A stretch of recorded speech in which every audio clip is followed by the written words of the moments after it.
Shalom God's Lovers, bertemu kembali dalam program Words from Heaven bersama saya, Pastor Ragu Lewi. Hari ini saya akan bicara tentang sebuah prinsip firman Tuhan yang sangat penting yang berjudul tak terlihat bukan berarti tidak penting. 1 Korintus 12 ayat 18 mengatakan, tetapi Allah telah memberikan kepada anggota masing-masing secara khusus suatu tempat pada tubuh seperti yang dikehendakinya. Kita berangkat dari sini dulu. Katakan bahwa gereja itu adalah tubuh Kristus dan Kristus adalah kepalanya. Kita diidentifikasikan sebagai tubuh. Dan seperti yang kita tahu bahwa setiap tubuh itu punya fungsi yang berbeda-beda. Tangan punya fungsi yang berbeda dari kaki, kaki punya fungsi berbeda daripada bahu. Tuhan tahu hal itu dan Tuhan tidak masalah. Dan disinilah kita menyadari bahwa Tuhan tidak masalah dengan perbedaan karena Dia sendiri memberikan perbedaan itu. Dan kita juga perlu mengerti bahwa memang adalah kehendak Tuhan bahwa setiap anggota tubuh masing-masing secara khusus ditaruh tempat yang sesuai dikehendaki Tuhan. Maka dari itu jangan heran saudara, di dalam setiap kepentingan kita, setiap kehidupan kita akan menyadari ada banyak rekan-rekan kita yang punya kuasa pemikiran dan kemampuan yang berbeda-beda. Especially ini dalam tubuh Kristus, itu di dalam gereja Tuhan. Nah, Tuhan tidak pernah punya isu dengan perbedaan. Tapi isu terbesar Tuhan adalah jika kamu menganggap yang satu lebih tinggi dari yang lain. Banyak orang merasa bahwa pelayanan yang terlihat ada pelayanan yang lebih penting. Padahal seperti yang kita tahu, hanya karena tidak terlihat bukan berarti tidak penting. Ayat 21 bilang, jadi mata tidak dapat berkata kepada tangan, aku tidak membutuhkan engkau. Dan kepala tidak dapat berkata kepada kaki, aku tidak membutuhkan engkau. Ayat 22 mengatakan, malah justru anggota-anggota tubuh nampaknya paling lemah yang paling dibutuhkan. Pernah saya beberapa kali pelayanan di satu gereja. Dan gereja ini gereja yang cukup megah, tempatnya baik, tetapi masalahnya mereka menganggap remeh beberapa hal.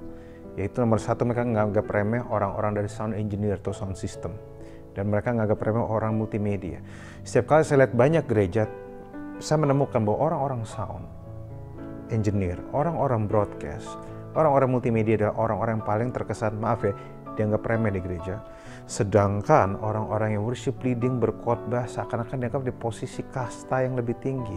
Tapi izinkan saya memberikan perspektif sebagai seorang pengkhotbah yang dimutar di mana-mana.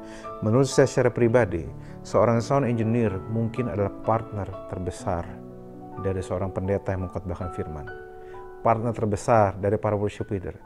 Partner terbesar dari para pelayan mimbar. Multimedia juga seperti itu, saudara. Saudara bisa bayangkan kalau orang-orang Anda anggap kecil dan tidak berharga ini ngambek. Saya pernah ada di satu gereja di mana orang soundnya tidak melakukan yang sebagian seharusnya, sehingga saya kesulitan untuk berbicara karena suara saya di ruangan itu bergaung ke sana kemari. Itu yang terjadi. Padahal saudara tahu nggak bahwa firman Tuhan bilang iman timbul dari pendengaran akan firman Kristus. Sekarang gimana iman mereka mau bertumbuh kalau mereka tidak bisa mendengar dengan jelas? Maka sudah waktunya menurut saya Anda tidak datang ke gereja ini sebagai sultan. Merasa mungkin pelayananmu lebih tinggi dari yang lain. Tapi kamu harus mengerti bahwa hanya karena tidak terlihat, nggak berarti itu nggak penting. Orang-orang sound, orang-orang multimedia, orang-orang berdiri di belakangnya urus konsumsi. Mungkin mereka tidak terlihat, mungkin pelayanan mereka tidak bombastis. Tapi saya berani yakinkan, tanpa ada pelayanan-pelayanan seperti itu, maka dampak dari pelayanan saya, yang katanya sering di mimbar, tidak akan besar. Tidak akan semaksimal seperti biasanya. Tidak akan dihormati seperti biasanya. Makanya saya selalu menganggap orang-orang sebenarnya orang-orang yang saya hormati, orang-orang saya kasihi. Dan bahkan justru menurut saya, orang-orang ini adalah orang-orang yang perlu diberikan penghormatan khusus. Anda yang mendengar ini di gerejamu dimanapun Anda berada, Anda perlu datang pada mereka dan bilang, "Hey, kerja bagus hari ini. Terima kasih ya." Jelas orang-orang yang melayani itu, mereka melayani dengan tulus, mereka nggak hitung-hitungan. Tapi akan jauh lebih baik kalau Anda berikan mereka penghormatan khusus. Supaya mereka menyadari bahwa bukan cuma Tuhan yang menghargai pelayanan mereka, tapi para anak Tuhan pun menghargai. Masalah Tuhan menghargai banyak, anak Tuhan nggak menghargai pelayanan mereka. Saudara, hal-hal terkecil itu adalah sesuatu yang penting. Saudara, saya pernah bilang bahwa kunci untuk membuka pintu yang besar selalu kecil. Tapi kunci yang kecil itu juga bisa menutup pintu yang besar. Hal-hal kecil yang saudara perhatikan itu bisa menjadi pintu berkat.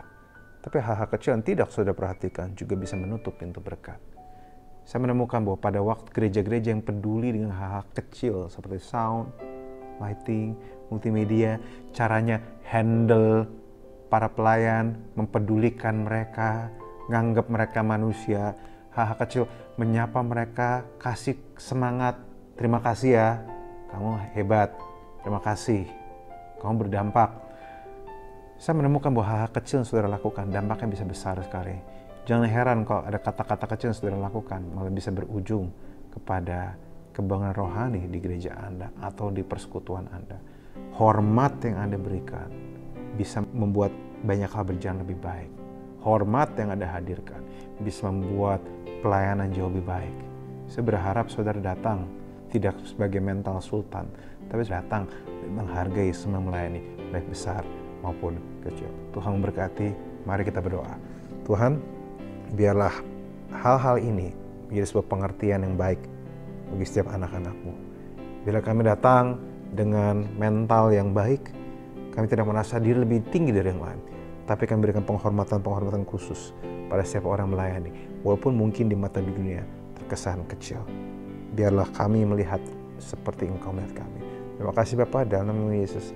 Amin. God's lovers, Anda diharapkan membagikan link YouTube renungan ini pada saudara, kerabat, dan teman. Terima kasih. Tuhan Yesus memberkati.